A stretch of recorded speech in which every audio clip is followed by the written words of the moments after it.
안녕하세요. 열림은 성도 여러분, 월요 팟캐스트 묵상과 기도 시간에 함께 하신 모든 분들을 주님의 이름으로 환영하며 축복합니다. 오늘도 성경을 통해 예수님을 만나고 묵상과 기도로 주님께 더 가까이 나아가는 복된 시간 되시기를 바랍니다.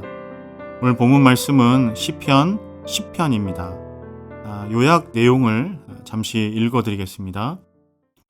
시편 10편은 악인이 형통하며 또 의인이 억압받는 부조리한 현실 속에서 하나님의 공의를 실현하기를 간절히 호소하는 내용으로 되어 있습니다. 시편 기자는 악이 득세하는 이 현실을 적나라하게 하나님 앞에 고발하고 있고요. 모든 문제를 하나님께서 바로잡아 주실 것을 요청하고 있습니다. 더 나아가서 하나님이 악인을 심판하실 것이라는 확신을 고백함으로 시를 마무리하고 있습니다. 자, 이제 성경 정독 시편 우리 10편 말씀 들으시면서 함께 은혜 나누도록 하겠습니다. 시편 10편. 여호와여, 어찌하여 멀리 서시며 어찌하여 환난 때에 숨으시나이까. 악한 자가 교만하여 가련한 자를 심히 압박하오니 그들이 자기가 베푼 꾀에 빠지게 하소서. 악인은 그의 마음의 욕심을 자랑하며 탐욕을 부리는 자는 여호와를 배반하여 멸시하나이다. 악인은 그의 교만한 얼굴로 말하기를 여호와께서 이를 감찰하지 아니하신다 하며 그의 모든 사상에 하나님이 없다 하나이다. 그의 길은 언제든지 견고하고 주의 심판은 높아서 그에게 미치지 못하오니 그는 그의 모든 대적들을 멸시하며 그의 마음에 이르기를 나는 흔들리지 아니하며 대대로 환난을 당하지 아니하리라 하나이다. 그의 입에는 저주와 거짓과 포악이 충만하며 그의 혀 밑에는 잔해와 죄악이 있나이다. 그가 마을 구석진 곳에 앉으며 그 은밀한 곳에서 무죄한 자를 죽이며 그의 눈은 가련한 자를 엿보나이다. 사자가 자기의 굴에 엎드림같이 그가 은밀한 곳에 엎드려 가련한 자를 잡으려고 기다리며 자기 그물을 끌어당겨 가련한 자를 잡나이다. 그가 굽으려 엎드리니 그의 포악으로 말미암아 가련한 자들이 넘어지나이다. 그가 그의 마음에 이르기를 하나님이 잊으셨고 그의 얼굴을 가리셨으니 영원히 보지 아니하시리라 하나이다. 여호와여 일어나옵소서. 하나님이여 손을 드옵소서. 가난한 자들을 잊지 마옵소서. 어찌하여 악인이 하나님을 멸시하여 그의 마음에 이르기를 주는 감찰하지 아니하리라 하나이까. 주께서는 보셨나이다. 주는 재앙과 원한을 감찰하시고 주의 손으로 갚으려 하시오니 의로운 자가 주를 의지하나이다. 주는 벌써부터 고아를 도우시는 이신이이다. 악인의 발을 꺾으소서. 악한 자의 악을 더 이상 찾아낼 수 없을 때까지 찾으소서. 여호와께서는 영원 무궁하도록 왕이시니 이방 나라들이 주의 땅에서 멸망하였나이다. 여호와여, 주는 겸손한 자의 소원을 들으셨사오니 그들의 마음을 준비하시며 귀를 기울여 들으시고 고아와 압제당하는 자를 위하여 심판하사 세상에 속한 자가 다시는 위협하지 못하게 하시리이다. 시편 1편에 해당하는 1편부터 41편 중에서 표제가 없는 시가 있어요. 1편과 2편과 또 10편 그리고 33편입니다. 그런데 이 시편 한 권이 모두 다윗이 저자로 되어 있습니다.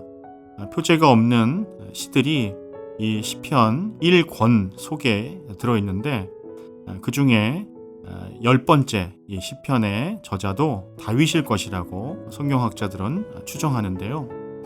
시편 오늘 말씀 시편을 세 부분으로 나눌 수 있을 것 같아요. 1절에서부터 2절까지의 말씀은 멀리 숨으신 하나님께 질문하는 내용입니다. 그리고 3절에서부터 11절까지는 악인의 포악함을 고발하는 그런 내용이고요. 12절에서부터 14절은 하나님의 보복을 위한 기도 내용입니다. 그리고 15절에서부터 18절은 여호와의 통치와 또 심판을 확신하는 내용으로 구분할 수 있을 것 같아요. 오늘 저는 본문 말씀 시편인데요. 10번째 시편 1절에서부터 11절까지의 내용을 가지고 함께 말씀을 나누고자 합니다. 첫 번째로 1절에서부터 2절까지의 그런 말씀 내용은 환난으로 인한 탄식과 간구에 대한 그런 시편 기자의 내용인데요. 시편 기자는 환난 때에 하나님께서 보이지 않는다고 탄식합니다. 왜냐하면 악한 자들이 교만하여 약한 자를 핍박하기 때문이지요. 그래서 시편 기자는 악한 자들이 자기 꾀에 빠져서 핍박과 악행이 그치게 해달라고 그렇게 간구하고 있습니다. 1절과 2절 말씀 제가 봉독해 드립니다. 여호와여 어찌하여 멀리 서시며 어찌하여 환난 때에 숨으시나이까. 악한 자가 교만하여 가련한 자를 심히 압박하오니 그들이 자기가 베푼 꾀에 빠지게 하소서. 오늘 본문 말씀 시편의 원문을 보시면 어찌하여라는 단어가 처음 등장하거든요. 근데 처음부터 하나님께 탄식하며 한탄하면서 호소하는 시라는 것을 우리는 알 수 있어요. 하나님께서 도대체 어찌하여 왜 멀리 서 계시며 숨으시나이까. 시편 기자가 한탄을 하고 있어요. 근데 이것은 하나님에 대해서 무지하거나 또 하나님을 불신하는 그런 표현이 아니라 악인의 횡포를 당장 심판하시지 않음에 대한 답답한 마음, 그것을 드러낸 것이죠. 그래서 교만한 악인은 가련한 자를 압박합니다. 오늘 본문에 가련한 자는 사회에서 억압당하거나 또 누군가에게 도움을 받기 어려운 사람을 뜻하거든요. 근데 이러한 사람들을 악인은 심히 압박했다. 근데 여기서 압박이란 말은 불로 태워 소멸시킬 정도의 핍박을 뜻합니다. 굉장히 큰 핍박을 의미하죠. 근데 이런 악행을 저지르고 있는 악인이 계획한 꾀에 자기들이 빠지기를 시편 기자는 하나님께 간구하고 있는 것이죠. 여기서 꾀라는 단어는 거미가 곤충을 잡기 위해서 거미줄이나 또 어부가 물고기를 잡기 위해서 그물처럼 쳐놓은 치밀한 음모를 뜻합니다. 이러한 악인들의 특징 그리고 그들의 행태를 시편 기자는 11절까지 하나님께 이렇게 고발하고 있는 거죠. 그래서 3절에서부터 11절까지의 말씀은 악인들의 악행에 대한 탄식과 또 그들을 고발하는 내용이 기록되어 있습니다. 3절 말씀 제가 봉독해 드립니다. 악인은 그의 마음의 욕심을 자랑하며 탐욕을 부리는 자는 여호와를 배반하여 멸시하나이다. 육체의 욕심이 전혀 없는 사람이 아마 없을 것입니다만 육체의 욕심을 자랑하는 것은 또 다른 문제지요. 악인은 단지 육체와 마음의 욕심을 그치지 않고 그 욕심을 자랑한다. 이렇게 오늘 시편 기자는 기록하고 있습니다. 사람이 욕심을 부리다가도 양심에 꺼리낌이 있게 된다면 욕심 부린 것을 부끄러워하지 않겠습니까? 그런데 악인은 부끄러워하지도 않고 오히려 자기 욕심을 자랑합니다. 그리고 거기에다가 더 큰 악은 하나님을 배반하고 멸시한다는 것이죠. 4절 말씀 보세요. 악인은 그의 교만한 얼굴로 말하기를 여호와께서 이를 감찰하지 아니하신다 하며 그의 모든 사상에 하나님이 없다 하나이다. 아멘. 4절 말씀에 보면 얼굴로 이 뜻을 보면 용모로 찾지 아니하며 그 모든 사상에라고 되어 있습니다. 히브리 원어에 보면요 말하다라는 이런 단어가 없는데요. 이것은 의역한 것이죠. 그래서 4절에 교만한 얼굴로 말하기를 여호와께서 이를 감찰하지 아니하신다 하며 이것은 교만한 용모로 찾지 아니하며 이런 뜻이 되는 거죠. 악인이 교만한 얼굴 모양으로 하나님을 찾지 않는다고 그렇게 이야기하는 것입니다. 다시 말하면 악인이 하나님을 찾지 않는 이유는 하나님의 존재를 부정하고 또 하나님께서 악행을 감찰하지 않는다고 생각하기 때문이라는 것이죠. 그리고 악인의 사상에는 하나님이 없습니다. 하나님에 대한 생각이 이러니까 악인이 악행을 끊지 못하는 것이죠. 하나님께서 자신을 감찰하신다고 생각한다면 어떻게 악행을 저지를 수 있겠습니까? 악인은 하나님의 존재 그리고 감찰을 부정하기 때문에 그렇게 행동을 하는 것이죠. 5절 6절 말씀 보세요. 그의 길은 언제든지 견고하며 주의 심판은 높아서 그에게 미치지 못하오니 그는 그의 모든 대적을 멸시하며 그의 마음이 이르기를 나는 흔들리지 아니하며 대대로 환난을 당하지 아니하리라 하나이다. 아멘. 악인은요, 자신의 길이 흔들리지 않고 견고하다고 생각합니다. 여기서 견고하다라는 것은 번영을 뜻해요. 악인은 자신의 악행에도 자기는 번영을 누리니까 하나님의 심판이 자기에게 미치지 못한다는 그런 망상에 빠지는 것입니다.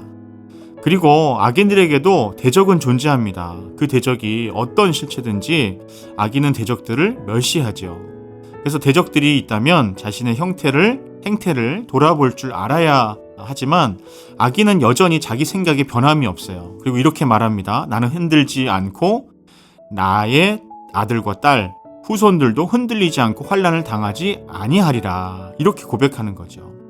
3절에서부터 6절까지가 하나님에 대한 악인의 생각과 행태를 말하고 있다면 7절에서부터 10절까지는 사람에 대한 악인의 생각과 그리고 행태를 이야기하고 있습니다. 7절에서부터 10절까지의 말씀 보세요. 그의 입에는 저주와 거짓과 포악이 충만하며 그의 혀 밑에는 잔해와 죄악이 있나이다. 그가 마을 구석진 곳에 앉으며 그 은밀한 곳에서 무지한 자를 죽이며 그의 눈은 가련한 자를 엿보나이다. 사자가 자기의 굴에 엎드림같이 그가 은밀한 곳에 엎드려 가련한 자를 잡으려고 기다리며 자기 그물을 끌어당겨 가련한 자를 잡나이다. 그가 굽으려 엎드리니 그의 포악으로 말미암아 가련한 자들이 넘어지나이다. 아멘. 7절은요, 악인의 입에서 나오는 말을 고발하고 있어요. 말로 사람을 학대한다는 것이죠. 말로만 그치지 않고 악행을 저지르는 것입니다. 혀 밑에 잔해와 죄악이 있다는 것은 은밀하게 악을 행한다고 볼 수 있습니다. 거짓 소문을 퍼뜨려서 사람을 잔인하게 피해를 주는 것이죠. 마치 사자가 먹잇감에게 하듯이 은밀하게 엿보고 죽이고 잡고 넘어뜨립니다. 사람에 대한 악인의 생각과 행태는 결국 하나님에 대한 잘못된 생각, 그것에서부터 기인한 것이죠. 그래서 11절은 이렇게 알려줍니다. 그가 그의 마음에 이르기를 하나님이 잊으셨고 그의 얼굴을 가리셨으니 영원히 보지 아니하리라 하나이다. 아멘. 하나님이요 잊으셨답니다. 그리고 가리셨고 보지 않으신다. 그렇게 악인들이 생각한다는 거죠. 하나님께서 고통받고 있는 무죄한 자, 또 가련한 자를 잊으시겠습니까, 여러분? 하나님께서 무죄하고 가련한 자들을 향한 얼굴을 가리시겠습니까? 그들을 보지 않으시겠습니까? 그렇지 않다라는 거죠. 하나님을 모르는 것이 죄라는 말이 있습니다. 무죄한 것 자체가 죄라면 그것은 가혹할 수 있다고 생각되지만 로마서 1장 20절은 이렇게 말하죠. 창세로부터 그의 보이지 아니하는 것들 곧 그의 영원하신 능력과 신성이 그가 만드신 만물에 분명히 보여 알려졌나니 그러므로 그들이 어떻게 해요? 핑계하지 못할지니라. 아멘. 하나님을요 단지 모른다고 핑계하는 것은 문제지만 하나님을 깊이 알지 못하면 오늘 본문 말씀 시편의 말씀과 같이 악인처럼 될 수 있다는 것이 심각한 일입니다. 하나님을 제대로 알지 못하면 죄성을 가진 그 인간은 오늘 본문 말씀에 나와 있는 악인처럼 될 수밖에 없다는 것이죠. 시편 1편에서부터 11절까지의 말씀과 같이 저와 여러분이 살고 있는 오늘날 역시 시편 기자의 시대와 별반 다르지 않습니다. 긴 세월이 흘렀지만 여전히 이 땅 가운데에는 가련한 자, 가난한 자, 겸손한 자, 고아, 압제당하는 자가 있습니다. 하나님께서는 근데 그들을 잊지 않으셨고요. 얼굴을 가리지 않으셨고요. 보지 않으시는 것이 아닙니다. 여전히 그들의 신음에 귀를 기울여 들으시고요. 악인을 심판하심으로 악인의 억압에서 그들을 벗어나게 해주실 것입니다. 시편 기자처럼 하나님의 일하심을 신뢰하는 사람은 이것을 믿습니다. 그런데 그와는 달리 악인은 하나님께서 잊으셨고 가리셨고 보지 않으신다고 어리석은 생각을 합니다. 하나님께서 그렇게 생각하는 악인들, 그들을 정말 하나님의 때가 되면 멸망시킬 것입니다. 바라기는 우리 모든 열린문 가족들이 시편 기자처럼 불의가 판치는 그런 세상에서 하나님을 향한 한탄을 할 수 있겠지만 하나님을 원망하거나 불신하는 일은 없어야 할 것입니다. 그리고 악인들의 득세에 비탄할 수는 있겠지만 하나님께 호소하며 가련한 사람들에 대한 보호와 악인의 심판을 기다리는 믿음의 온전한 길로 나아가시기를 간절히 소망합니다. 자, 이제 공동체를 위한 기도의 제목을 가지고 한 마음으로 기도하기 원하는데요. 우리 교회 공동체를 위해서 기도할 때는 우리 성도들의 가정생활을 위해서 기도해 주십시오. 열리문의 모든 가정마다 예배가 회복되게 하시고 부모님들이 성령 충만한 영적 제사장과 또 가정 선교사가 되어서 자녀 세대가 언약의 세대로 세워질 수 있도록 여러분 기도해 주십시오. 그리고 여러 국가들을 위해서 기도할 때는 우리 교육을 위해서 기도해 주십시오. 자녀들이 학업과 삶에서 지혜와 지식을 얻고 또 하나님의 영광을 위해서 쓰임받는 그런 귀한 자녀들이 될 수 있도록 여러분 기도해 주십시오. 또 하나님 나라를 위해서 기도할 때는 우리 장순이 또 언일 선교사님, 우리 북인도에서 사역하시는 우리 선교사님 가정이신데 우리 이 가정을 위해서 사역을 위해서 기도해 주십시오. 주님을 더욱 사랑하고 어떤 것도 주님과의 관계보다 앞선 것이 없도록 또 섬기는 교회들이 T40 훈련, 또 1:1 제자 양육, 여성 사역, 주일학교 교사 사역 등을 잘 감당할 수 있도록 또 많은 사역으로 인해서 분주하지 않고 건강을 지켜주시기를 위해서 또 DTS 전도 여행을 다녀온 인도 데라둔의 교회들과 훈련 사역들이 하나님 은혜 가운데 열매를 맺을 수 있도록 여러분 위해서 기도해 주십시오. 또 아울러서 이 기도 제목뿐만 아니라 각 가정과 일터와 교회를 위해서 기도하실 때 하나님께서 풍성한 은혜 더해 주시기를 간절히 바랍니다. 우리 함께 기도하시겠습니다.